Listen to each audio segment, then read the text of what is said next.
Welcome to Aflame for Christ, homilies to set your heart on fire with love for Jesus Christ. My name is Father Joseph Gill, priest of the Diocese of Bridgeport, Connecticut, and you've joined us on this Good Shepherd Sunday. So do you remember those old Fancy Feast cat food commercials where you'd see these mouth-watering chunks of chicken and beef simmering in the savory gravy, and they would pour it out into this crystal goblet where the cats would come and eat from? And as I'd be sitting there eating my microwaved hot dog, watching this commercial, I'd be thinking, man, I wish I was a cat. This looks absolutely amazing. And people that do that for their cats and buy such expensive food really demonstrate a profound love for their animals. And in the same way as for humans, love and food often go very closely together. For example, think about how much time and energy it takes to make a Thanksgiving feast. That's a way in which your grandmother shows you her love for you. Or maybe you go over to someone's house and they make you your favorite dessert or a filet mignon steak, or maybe they open a $300 bottle of wine. All of these things are ways in which people can non-verbally show the depths of their love for you, that they cherish you, that they value you. And so when we consider Christ the Good Shepherd, and we are his sheep, with what does he feed us? Does he feed us with straw and hay? Does he feed us with kibble? Does he feed us with leftovers? No, he feeds us with his very body and blood to show us the depths of his love for us. Not a sign or a symbol, but the very flesh and blood of our God. In fact, St. John Vianney said that if God could have given us something more valuable than the Eucharist, he would have. But as it is, there's nothing more valuable in the universe than Christ's true body and blood. You know, in many cathedrals and older churches, carved into the high altar is an image of a pelican. You may say, well, why a pelican? Pelicans are just these weird-looking birds with funky beaks. But the ancient medievals believed that during a time of famine, when there was no food in the land, the pelican would pierce its own chest with its beak to draw blood, so that their young, their children, their young birds could feed from the blood flowing from the open heart of the pelican. Now, I know this sounds a little disgusting, but the truth is that's what Christ does for us, that as he's hanging on the cross, his heart was pierced open, and from his open sacred heart flowed out blood and water, symbols of baptism and the Eucharist, the two sacraments that constitute the church. And so we really do drink and quench our thirst from the sacred heart of Jesus Christ. So what's all our takeaway in this, if we really believe that the Eucharist is the flesh and blood of Christ?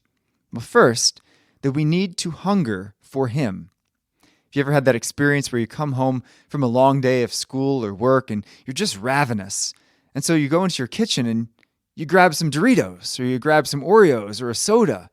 And then after you eat it, you just kind of feel like, ugh, why did I do that? You know, because even though we had a hunger, it was really a hunger for a salad or a steak, something substantive, and yet we filled it with quick junk food, which tided us over for a short time, but ultimately made us feel miserable. And that's really the same way in our relationship with God, right? We have this deep hunger for love, hunger for meaning, hunger for God.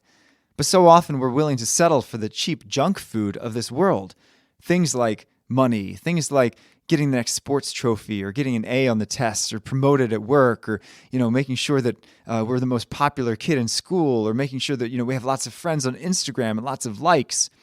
These are the things we try to fill that fundamental hunger with.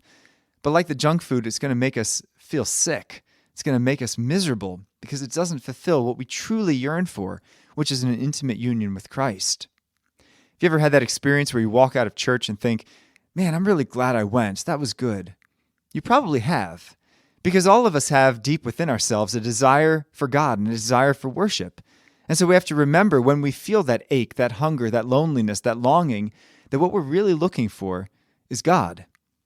But the other takeaway, I think, from the real presence of Christ in the Eucharist is that we have to treat the Eucharist like it's God.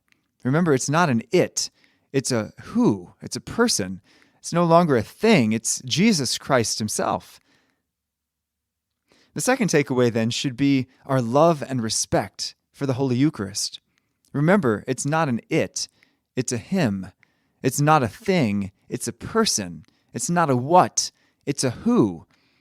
A symbol of Christ's body wouldn't mean very much. If I were to give you a picture of a steak and say, here, I made this for you, you'd say, well, okay, but can you give me the real thing? That's what I'm really hungry for. And so in the same way, if Christ had only given us just a symbol of his body, it wouldn't mean that much. We would say, well, can I have the real thing? That's really what I'm hungry for. And so we come to the Eucharist recognizing who it is that we receive. We prepare our souls through the sacrament of confession. We dress nicely and arrive early at church. We kneel or receive on the tongue if we possibly can, because we recognize that this is the Son of God, and so we treat him like it's God himself. So I started off this homily with a story of a cat. Now I want to end with the story of a donkey. So back in the 1300s, St. Anthony of Padua was a great Franciscan priest who traveled around the country of Italy trying to set hearts ablaze with love for Christ. Yes, Italy was Catholic, but there was a lot of lukewarmness going on, and a lot of people didn't know or believe in their faith. In one particular town, St. Anthony was preaching about the Eucharist, and on the other side of the town square was a man who started scoffing, and he said, I don't believe all of that. This is just hogwash. It's just a symbol. It's kind of meaningless. So St. Anthony said, excuse me, sir.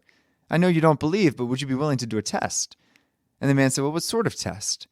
And St. Anthony said, well, here's what you do. If you can just, you have a donkey, right? You're a farmer? And the man said, yes. And he said, okay, don't give your donkey any food or water for 3 days and bring him back to the town square. And the man thought it was a little bit odd, but he was willing to go along with it. So 3 days later, he showed up with a very hungry and thirsty donkey. And on one side of the town square, St. Anthony had put some hay and some water. And on the other side, he was standing there holding the Blessed Sacrament, the Eucharist, in a golden vessel called a ciborium. And St. Anthony instructed the man, all right, let your donkey go, see where he ends up. And so the donkey first wandered over to the hay and the water, and he sniffed it, but he didn't eat or drink. Rather, he came over to Jesus Christ in the Eucharist and knelt down on his donkey knees and bowed his head to his Creator. And St. Anthony famously said to the man, if this dumb beast could recognize that Jesus Christ is truly present in the Eucharist, why can't you? And the man was immediately converted on the spot. My friends, on this Good Shepherd Sunday, we remember Christ the Good Shepherd, who feeds his flock because he loves us. And he doesn't feed us with cheap leftovers. Rather, he gives us the most valuable thing that he could ever give us, his life, in the flesh and blood that we receive hidden under sacramental signs in the Eucharist.